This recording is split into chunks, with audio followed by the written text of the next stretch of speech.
Or what is the purpose of you climbing the It's because tank the place it is 3 steps. Let me say just 3 to 4 steps. Okay. It's not too high. So When you climb and open the thing, what happened? Then she came upstairs. She did not carry the cover of the tank. She came upstairs to come and check what was happening. Okay. She doesn't know that you are the one there. Yes. I hid between 2 big tanks. In between of them. You hide there? Yes. So immediately she came upstairs. She was looking around. When she turned to face the building, that was when Anna pushed her down to the floor. You push her from the up? Yes. Down to the floor? Yes. Okay. So immediately I pushed her. I came downstairs. Then I collected. When you push her, what was your intention? Why did you push her? What was your intention and the reason why you push her? 2021, she fell from there. She broke her leg. So that was why I wanted to push her. Let me see whether she will break her leg. So you want her leg to break? Yes. To have fracture. To have fracture? Yes. Why? What has she done wrong to you? It was because she denied me that I'm not her biological son. She doesn't deny you. Is it not you that went to somewhere where you said Benga? Yes. Told you? Yes. So you intend to kill? No, I intended to break her leg. So when I saw that she used her head to hit the floor, immediately it was her head that she used to hit the floor? Yes. So immediately I came downstairs. I picked the phone. I called one of our neighbors to come and see me. He now came. He saw that she's not talking. She was unconscious, somehow unconscious. So he carried her into the room. Then it called the police to come and detain me in Ajiwan police station. It is no secret that many people are very skeptical when it comes to adopting children from the orphanage and raising them as their own. This boy's story is one of those stories that give credibility to that fear that many people harbor when it comes to adopting children that they know nothing about, especially children from the orphanage whose heritage is not known to anyone. The little boy you're seeing on your screen was adopted from an orphanage when he was just 1 year old. The woman who adopted him was a teacher. She had never been married before and she had never had any children before she adopted this child. According to the boy's own confession, the woman took great care of him until his present age, which is 14 years old. This woman has taken care of this boy without assistance from anyone else, according to the boy's own confession. The woman even put him in a boarding school. We all know how expensive boarding schools are, especially in Africa. For the woman to have made that dedication to ensure that the child has the best education tells you how much this woman was committed to this boy. According to the boy's confession, he only saw the woman when he is home for the holidays, which is something that is very normal when you are in a boarding school. According to his confession to the police officer, last year 2024, when schools resumed in September, he was not able to go to school because his mother, who was now 71 years old, was experiencing some financial difficulties, and so he had not resumed school because he was helping her in her business to have enough money to be able to send him back to school. She was running a gas business. It is important to note that his mother never at any point told him that he was an adopted child and never made him feel that he was adopted. The issue never ever came up. In December of 2024, this guy went to play at a neighbor's house. According to the boy, while he was playing with one of the neighbor's children, the neighbor's elder son, whom he identified as Benga, came into the house and started telling him that his mother was a problem woman in the community. He even went ahead now to drop the bombshell on this boy, telling him that he was not this woman's biological child. He made the boy to understand that everybody in that community was aware that the child was an adopted child, that the woman had adopted when he was 1 year old. This came to this boy as a shock because he had never ever known that he was an adopted child.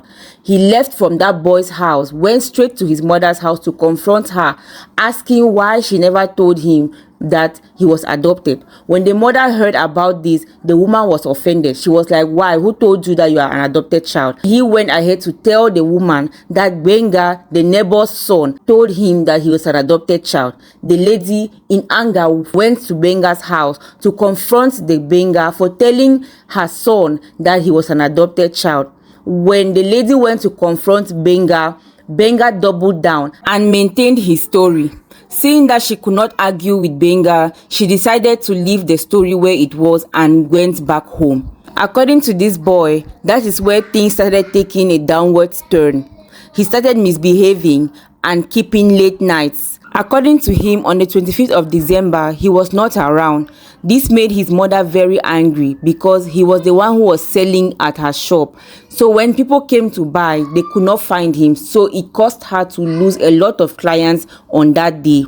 When he came back, she was so angry and told him that he should go wherever he's coming from and look for the mother that he thinks that he has out there. In defiance, he also went out there and stayed away from the house for a couple of days. When he realized that he could not find anyone out there, he decided to come back home. But his mother was really angry, and so she was not ready to listen to any apology that he had to tender.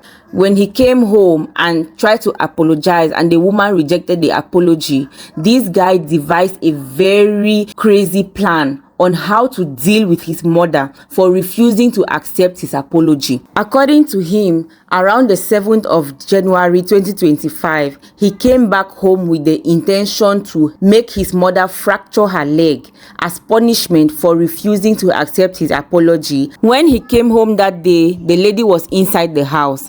He took a bucket and went up to the platform where they kept their GP water tank. He climbed on the platform, opened the water tank and threw the cover of the water tank down. He knew that when his mother hears the noise coming from the platform, she would come outside to verify what was going on, and then he will use the opportunity to push her down and she will break her leg. Unfortunately for his mother, everything went on according to how he had planned it. When the woman came outside to verify who had thrown the cover of the water tank down, she couldn't see anyone, so she climbed the stairs to go up and verify who was up on her water tank platform. While she was climbing, he hid between two of the water tanks to make sure that she did not see him. When she succeeded to climb to the top of the platform, he came outside and pushed her to the ground. Unfortunately for her, she landed with her head first, and that is how her life got cut short. This story is really a sad and pathetic one because the whole story started with a desire to show love and kindness and has ended in the most unimaginable way possible. This lady opened up her heart and her home to a child who needed a mother, who needed care, who needed concern, who needed somebody to love him, and the child ended up ending her life. It is so unfortunate that these kinds of stories happen in our society and confirm the fears that many people have towards taking other people's children and raising them as their own. From what he's saying, it is clear that even though he did not intend to end her life, he clearly intended to hurt her. Which begs the question, why would you hurt a mother who had spared no expenses at making sure that you get the best out of life, even when your own biological parents gave up on you? This story has left many people confused on who to blame for the turn of events. Many people blamed Benga for spilling a story that was not his to spill in the first place. They feel like if the story was told to the boy in an appropriate manner, he might have had enough time to process it and come to terms with what has happened in his life. There is another group of people who feel like no matter what the woman would have done, her story would have ended the same, as they believe that the boy has violence in his genes. According to them, finding out that a woman who had taken great care of you from the time that you were a baby up to the time when you are now 14 years old is not enough for you to end her life or to wish any evil upon her. They felt like he is an ungrateful child and comes from a lineage of violent people. In the comment section, many people warned others not to adopt children from the orphanage, saying that you don't know who you are adopting and what the child's tendency or family tendencies are. So it is very dangerous or risky to adopt children from the orphanage. But what do you think about this? Who, in your opinion, is to be blamed for this boy's action? Or do you think that the boy is naturally an evil person and that's the reason why he went ahead to end his mother's life after all she has sacrificed for him? Let us know your thoughts in the comment section. Would you advise someone to take a child from the orphanage to raise them as their own, or would you prefer that people go in for surrogacy or any other type of fertility treatment to make sure that they have children of their own blood lineage instead of taking children from the orphanage? What is your opinion about adoption and fertility treatments? Are you in support or are you against? Let us know your thoughts in the comment section. We'll look forward to reading them. Thank you so much for watching to this point. We look forward to seeing you in the other videos. Please don't forget to like, share, subscribe for more videos like this, and see you in the next video. Bye.